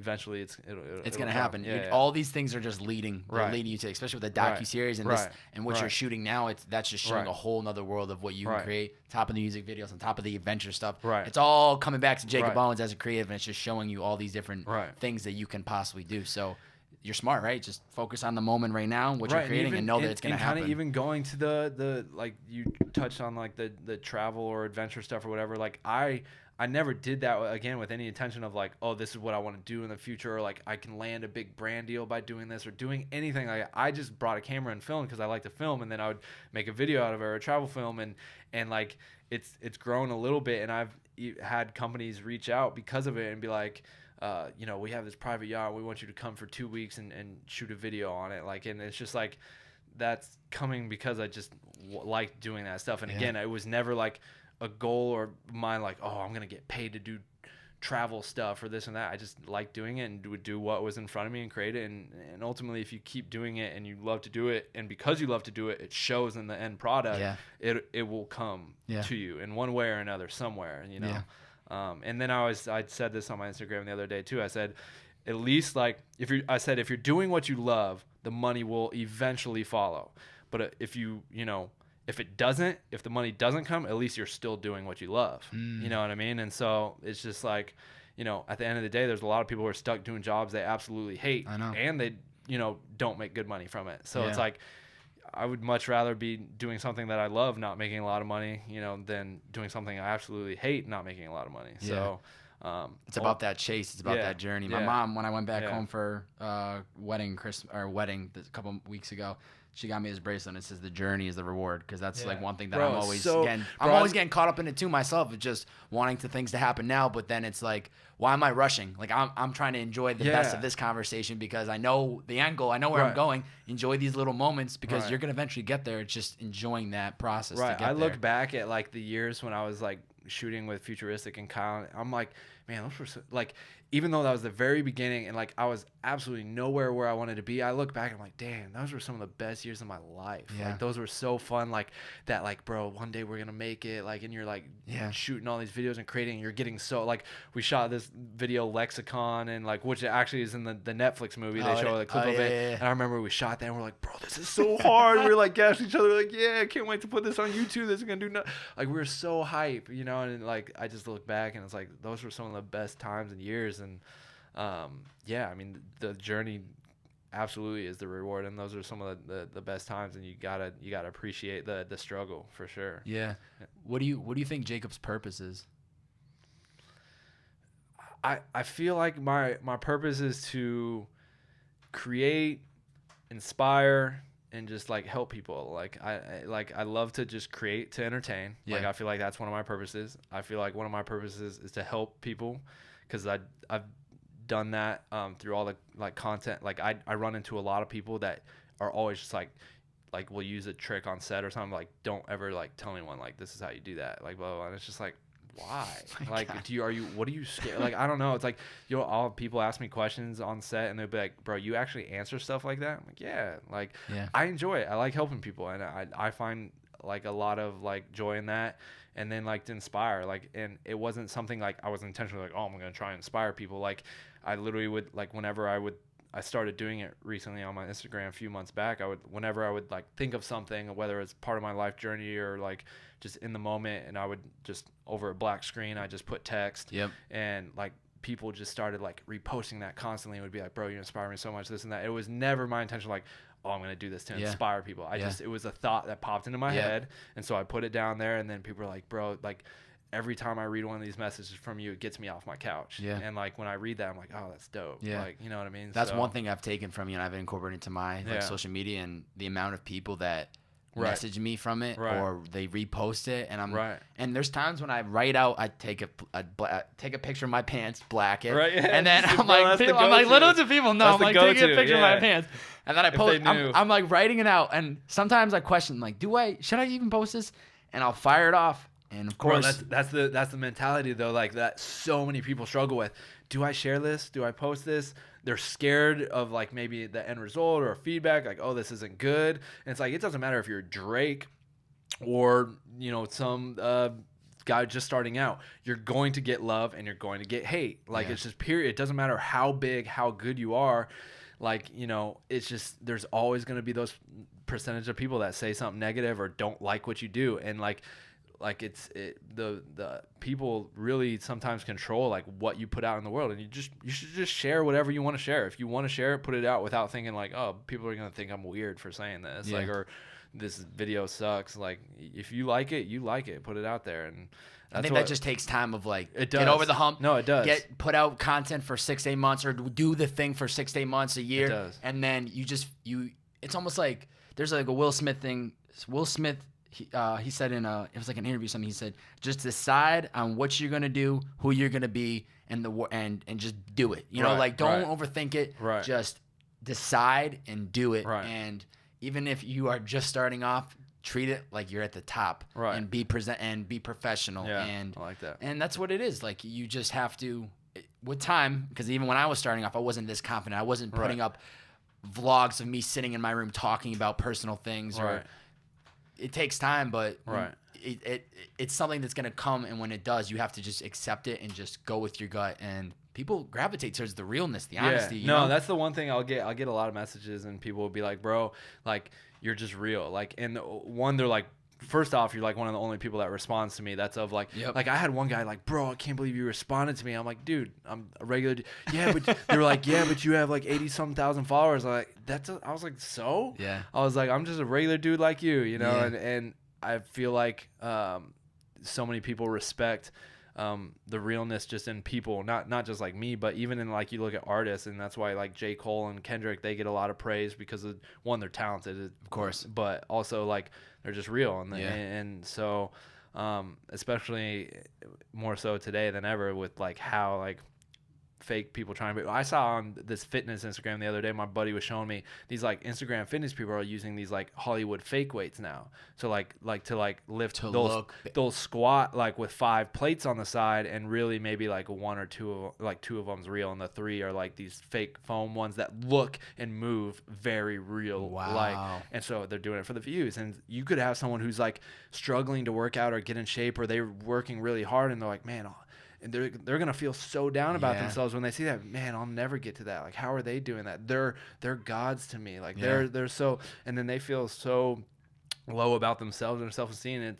It's just fake, and they don't even know. And so I just feel like a lot of people just appreciate that when you just come off as like an actual person and not trying to be like all cool boy, like just like a lot of that stuff I think is short term versus long term. I think in the long term, people that are putting out that fake bullshit, it's just gonna catch up to them. But especially with the internet, the fact that somebody can just DM somebody and there's a 1% chance that they might respond, it's pretty amazing. You know, I can send a Hail Mary DM hoping that I'm gonna be able to get in contact with somebody, and if I'm right and I don't send 8 pages of text, and I'm very strategic about. So that's the biggest thing, guys. Take this away from here, because I know where you're going with this. If I get a message and it's just I have to scroll up like 3 fingers worth, like I just can't respond to that. I don't have time in my day to respond to that. But if you send me a message that's like right to the point, I'm going to respond to you. Period. Like, but I just can't respond to a novel that's been presented. Because you have to read it, analyze it, process it. How am I gonna respond, and then spit it out? That's why I started like a mentorship program, because I would have so many kids start messaging me like, hey, here's my new video, can you like give me some feedback? And it's like, if I watched and then critiqued and wrote out and sent every video that was sent to me every day, I'd do nothing all day. I would just watch people's videos all day. So I was like, that was kind of a catalyst for like, okay, I'll create this mentorship program where you can have access to me like at all times. Like, you can have my phone number, you can email me, I can watch your videos, give you feedback. You'll have first access to be on any of my sets. That's like pretty cool. And like do stuff like that. But it's been cool. It's been like the amount of cool kids I've met that have been involved in it, that have been helping out on set, but now are like doing their own cool stuff because of like what I've taught them or showed them, or they've made a connection on one of my sets to another. Like I did this Dizzy video, and 5, I think there was like 22 to 23 of them, and 5 of them came out to this Dizzy Wright music video set. 2 of them flew across the country, and 3 were in California, and they all met each other, and they were like a little family. They're like, oh, you're in Jake's mentorship? And I was like, yeah, me too.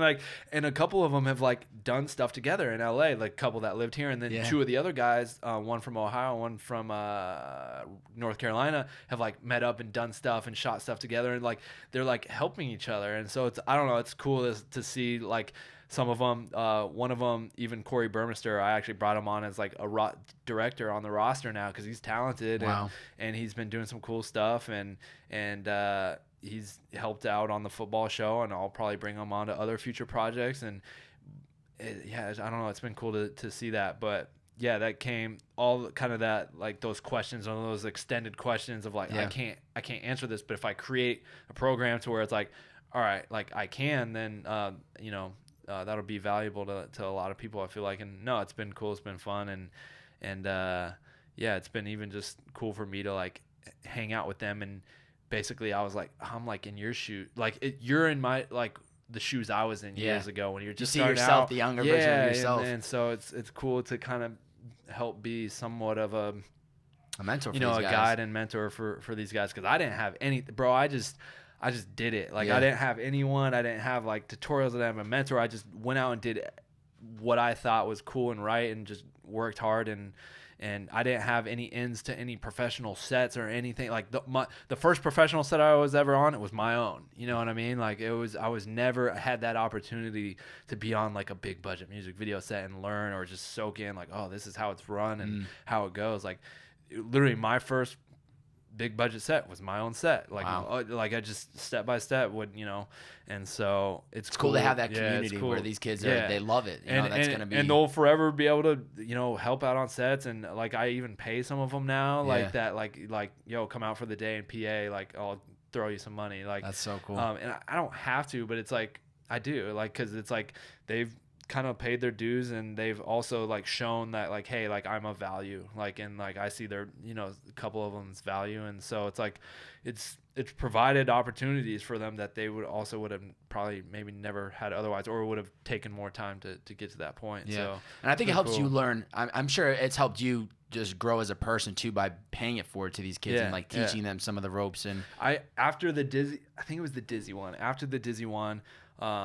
we went, it was a Dizzy Wright one take video we did, and we all went to Chipotle for lunch because it was a short shoot, so we ended up just like wrapping and then taking the crew to Chipotle, and it was like the whole crew, and then obviously there was like 5 of the mentorees. They all came, and like everyone we all ate, and everyone kind of started to fizzle out. The producer, everyone kind of went home, but they were all like right there, and I literally just sat in Chipotle for like 2-3 hours with them and just talked to them, and just was like, and it wasn't like sitting there, all right, what question do you have? It was just like we were just chopping up, just go, like whatever you have, and we were just chopping back and forth, and we literally talked for like 2 to 3 hours just sitting there in Chipotle.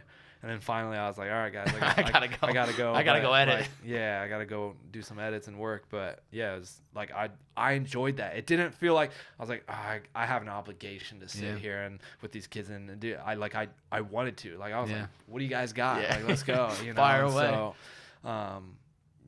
it's credit to you, man, because you're doing what you love. You know what I mean? So you'll pay it forward to these kids and talk to them as long as they have questions for you. Yeah, and the ones that have had the strongest like work ethic and are constantly like, yo, what do you got coming up? This and that are the ones that are doing the most right now. Yeah. So it's like how bad do you want it? Yeah, it's a testament. That's how what you gotta bad ask do you want yourself. it? How bad do you want it? I should make a shirt that says that. Just how bad do you want it? Please. There's a video that I watched like 6 years ago. It's on YouTube. It's got like 44 million views. Type in how bad do you want. It's the first one, and it's amazing. It's just that's what it's called. It's called how bad do you want. I'll show you after we wrap up the pod. It's only 5 minutes, but it's incredible, and it'll really make you think. I've listened to it now every morning when I'm on my way to the gym, and that's been a game changer for me. It's the truth, absolute truth. It's how bad do you want it for anything that you do in life. Like if you want a 6-pack, how bad do you want it? Like how bad do you put down that slice of pizza? You better just stop eating that pizza, those burgers and fries and all that. Like if you really want it, like just to anything in life, how bad do you want it? I like that. Before I get into the closing questions, this is when I reverse the role. I allow my guests to ask me any one question. Could be about something we talked about today. Could be something you want to know about me. Any one question. Whatever you got, fire away. Do you take care of your beard? And I had a feeling it was going to be a bearded question. Do you groom the beard?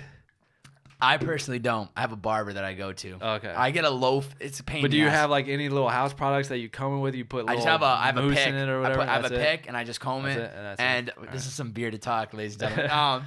I have a pick that I just comb it, but other than that, I go to a barber, which is pathetic. Usually, like every 2 to 3 weeks, because I get a low fade. Gotcha. And it's high maintenance, and I know it's horrible, folks. I wish I didn't do it to myself, but I like the haircut, and so I see him enough that he can clean it up and make it look. Right. So you're kind of seeing me at the back, and I'm getting a haircut in a couple of days, and when it's good, it's like money, bro. It's money. What about yourself? I literally don't do anything. Like I'll occasionally randomly like comb it out or whatever, but that's it. Like I remember I was in a grocery store one time. It's so weird. I was just walking down the aisle. This dude walked straight up to me, like beeline right to me. He goes, "Yo, dude, what do you?" And he reaches out his hand to go touch my beard, and I like kind of back my face up, and he's like, "Man, like what do you put in your beard to make?" He literally says this. He says, "What do you put in your beard to make it grow?" And I was like, "What?" I was like, I don't put anything in it. It's natural." Like, oh my god. It's like, man. that's a nice beard. And he's like, you don't like do anything to it. You don't. I was like, no, don't. And I was just like, let it grow, bro. All right, man. Peace. Like, Dude. it was, bro, it was so weird. Some people are weird like that. No, some people though, like they take crazy care of their beard. They put in products and oils and all this other stuff. And so I'm just curious if you. I tried oil when I was in college just because there was the Dollar Beer Club. And it was cool. I was just getting the oil too often. I wasn't using it enough. Yeah. It definitely made it a little bit more shinier, and it was like whatever, but I never really put any products. All right, hold on, quick second question. Yep. Will you ever shave it off? Not at this time. Yeah. Not at this time. I haven't been clean shaven in probably 6+ years. I mean, it hasn't always been like this. It used to be just like much more like to the skin, but still like this kind of length or thickness against my face. But it's literally, I feel like it's almost identical color to mine. Is 100%, mine a little redder? 100%. We got the red. We definitely have identical. Yeah, it's pretty. It's crazy. It's pretty spot on. It's crazy. But yeah, at this point, especially now, it's like part of the branding and stuff. And I claim to be the world's favorite beard man, which we could argue all day long. It's not going anywhere. My mother is not the biggest fan. She wants it trimmed, nice and clean. That's same with my mom. But I think every mother is not the biggest fan of the beard gangs. But it's funny. She never liked it, even when it was like really, really small, and then it grew out long and she really hated it. But it's growing on her a little bit. But she just likes it when it's like cleaned up and a little shorter. Like she'll always be like, it's a little too long. You need to trim it down a bit. Like take it down. It looks good, but get it a little smaller. So that's hilarious. But yeah, I don't think I could ever. Nah. It's literally the random thought. It'll pop into my head every once in a while. Like just shave it all off and like shock people. Just like, bro, that's what you look like. Like, but then I'm like, I can't shave it off. I don't know. I battle with myself that time. Just like I want to do it for fun, just to be like one day on Instagram I go up and it's just gone. Like no, it's just gone. Like Jacob. wait, what? Like. So I always think about that, but then I'm like, man, I don't know if I can. It's part of you now. Yeah. It's part of you now. No, and I think it's become a more like recognizable staple too. Because I mean, I'm definitely like, I guess, growing in popularity or however you would say it, but I feel like I get recognized more so with, I guess, the beard, because it's just you're the only bearded director I follow. Right, because it's like, I don't know, it's just kind of definitely it's hard to miss. My favorite though is when I go to the post office, there's this lady at the post office that always like she loves it. Yeah, she always. It's in Arizona. This post, like I've been there. She's not there all the time, but like 3 times I've gone there and she's been there. She's always like said like, oh, I like your beard. Like, it's kind of funny.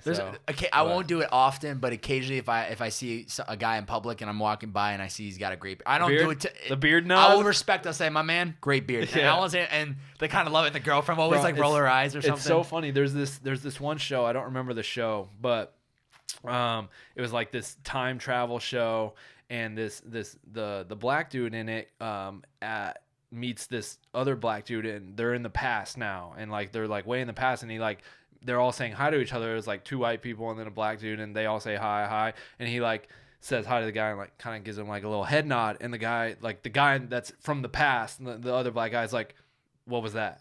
And he's like, what do you mean? He's like, are you okay? Like he didn't like understand what his head nod was like, and you know, kind of like the new, like you see someone, you're like, yeah, great beard. And so and then after he left, they're like, what was that, man? And he's like, it's the black nod. Like like you see another black man, you just nod your head. And it was I was so weak because I was in Vegas with my homie Will for NAB, and we're walking down this hotel hallway. This black dude, he's black, and this black dude comes walking down the hallway. And they just nod at each other, and bro, I got so weak. I just looked at him. I was like, the black nod. He's like, yeah. And no, it's funny though. I noticed that like I'll see someone with like a really nice beard, and it's just kind of like, what up, man? What up? Like, without saying anything, it's just like nice sign of respect. Nice one. It's a sign of respect. Little nod to the beard. That's how it goes. Yeah. Where can people find you on social media if they don't already follow you? Social media, Instagram is just at Jakob Owens, and Jacob is with a K. It's a little different. My parents decided to switch it up on them and go with a K. I like it. Jakob Owens, and then Twitter, it's Jakob Owens with an extra S. So my Twitter got hacked like a year ago, and like they stole my Jakob Owens handle, and so I had to make a new one and just add another S on there. Like, so that kind of sucks. It's a pain in the ass. So shout out to that person, and yeah, then YouTube, the BuffNerds. I mean, those are like the 3 main things that I don't use Facebook or anything like that, really. So just Instagram at Jakob Owens is the main one. Twitter, BuffNerds, YouTube. And yeah, that's really it. Before I ask the final question, honestly, I remember when I started this podcast, just thinking. I remember I came out to LA in like the 20 episode, around the 20s, and I did a bunch of podcasts out here. And there was a guy, Gordy Land. He was episode 35. I did a podcast with, and at the time he had said something. He's like, "Oh, my buddies just hit episode 100," and I just remember I was so early on. I was like in the 30s. And I'm like, man, one day I'm gonna be at episode 100. Like that's just it's so far away, but I know I'm gonna get there. I'm passionate with why I'm starting this project. I'm still early on, but one day I'm gonna get there. And you know, I hit around the 50 marker moving to LA, and then probably like 2 or 3 months out, I start in my mind thinking like, okay, episode 100 is gonna happen. Let's just see how the cards play out. Right. And then I'm getting to 90, and I'm starting to post on my social media like, hey, anybody have suggestions for like 100? I'm like hoping maybe some friends of mine will be like, yo, bro, I got you a connect with this guy. Right. And I truly couldn't be happier to have you as episode 100 because you got first off, great beard. That's gotta be the number one. Yeah. But just being able to see you from afar for the last couple of years, just hustling, grinding.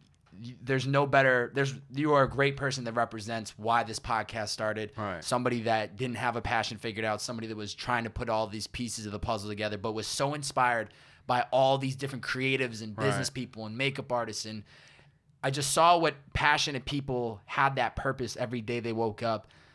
So thank you for taking the time out of your busy day, because I see you work all the time. And I was even telling Kirk before you came here, it's like, I just appreciate you doing this today because I know you got a million things going on in your life. No. So thank you for being part of this, and thank you for being 100th episode. I'm stoked that I'm episode 100. That's a tight little honor. And Beard Bros for life. Beard Bros for life. Last question for you. Yeah. For somebody that's listening, doesn't have that passion figured out, doesn't know what their purpose is, what's the best 2 to 3 pieces of advice you would give to somebody? Well, the one, I don't know if it would pertain to that, but the one piece of advice I always kind of like, the first thing that pops into my mind when someone asks me like, yo, do you have any advice for me on just whatever, it's always like, I always say work on one thing every single day. Just like every single day, work on one thing. I think I touched on it earlier that like it's just it could be small, it could be big, whatever. Just get one thing done that puts you that one step closer, like even if it's just 1 foot in front of the other, not even a big like step or leap, just like do something that's going to put you one step closer towards, your goal or your end kind of dream or whatever, if you have one. Because, the most successful people, like I said, are the people with those heavy work ethics that are just out there all the time, working and pursuing what they love. And I mean, for me, I feel like why I've also, and it's not for everyone, but another piece of advice is I always try and treat people, basically as best as I can, like, because people want to be around, work with people that are good, nice people, you know what I mean? And so they always say like nice guys finish last, and and there are a lot of people that are dicks that are very successful, like, so that's not to say like you if you're nice, you're gonna be successful, but I feel like a big testament to why I've been so successful, or have had a lot of success, is the people that constantly want to work with me or then refer me to other people, because I'm like, one, I'm talented, but they love working with me. I'm nice. They get along with me. Like, I'll get contacted from some random person. Hey, we want you to shoot this thing, blah, blah, blah. I'm like, oh, how did you, Nat, or this guy hit me and he had nothing but amazing things to say about you. And it's like, boom, another step forward because of that. But I wouldn't get that. It's like, no one's going to refer you if you're a dick and treat people wrong, or like you're a snake in the grass and you're just trying to come out on top with a little bit of money, and then you did like, so my biggest piece of advice is just to always be as nice and humble, and don't get a big ego and ahead of yourself, and just treat people with respect and be a fun person to be around, because people want to be around fun people. So that's a fact. Yeah. Jakob Owens. Yes, sir. Thank you, my man. Appreciate it. Absolutely. We'll catch you guys next time. See ya.